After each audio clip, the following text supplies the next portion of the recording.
জ্বালানি সংকট মেটাতে এবং এ নিয়ে সরকারি পরিকল্পনা জানতে শনিবার বিদ্যুৎ ভবনে ফোরাম ফর এনার্জি রিপোর্টার্স বাংলাদেশের আয়োজনে এনার্জি ক্রাইসিস ওয়ে ফরওয়ার্ড নামে একটি সেমিনারের আয়োজন করা হয়। এতে অংশ নিয়ে বুয়েটের সাবেক অধ্যাপক ডক্টর এজাজ হোসেন বলেন, বিদ্যমান কূপগুলোতে গ্যাস খননে তৎপর হওয়া উচিত সরকারের। Gas reserve potential left unexplored in Bangladesh, এবং আপনারা জানেন যে বদরুল ইমামও এই কথাটা বড় বড় করে বলে, আমিও বলি নেগলেক্টেড গ্যাস এক্সপ্লোরেশন, এটাকে ত্বরান্বিত করতে হবে। একই অনুষ্ঠানে সিপিডির গবেষণা পরিচালক খন্দকার গোলাম মোয়াজ্জেম বলেন, জ্বালানি সংকট মেটাতে প্রয়োজন জ্বালানি নীতি। সরকারের যে দীর্ঘমেয়াদী নীতি, যদি আমি এটাকে 3-0 দিয়ে বলতে চাই, তাহলে 3-0 প্রেক্ষাপটে যে নীতিগুলো নেওয়া হচ্ছে তার কিছু কিছু সাংঘর্ষিক। সুতরাং সেই জায়গা থেকে আমার মনে হয় যে দ্রুততর সময় একটি জ্বালানি নীতি দরকার।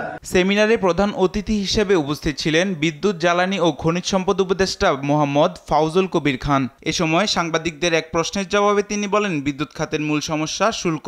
আমাদের যে মূল সমস্যা বিদ্যুৎ খাতের যে মূল সমস্যা, সেটা হচ্ছে যে আমরা কতগুলো একটা এক্সটর্শনারি ট্যারিফ, আমাদেরকে একটা শোষণ করার জন্য একটা কতগুলো ট্যারিফ আমাদেরকে চাপায় দেওয়া হচ্ছে। শেষে জ্বালানি সংকট মেটানো, বিদ্যুৎ খাতে সিস্টেম লস সহ জ্বালানি নিয়ে সরকারের ভবিষ্যৎ পরিকল্পনা নিয়ে আলোচনা করেন জ্বালানি উপদেষ্টা।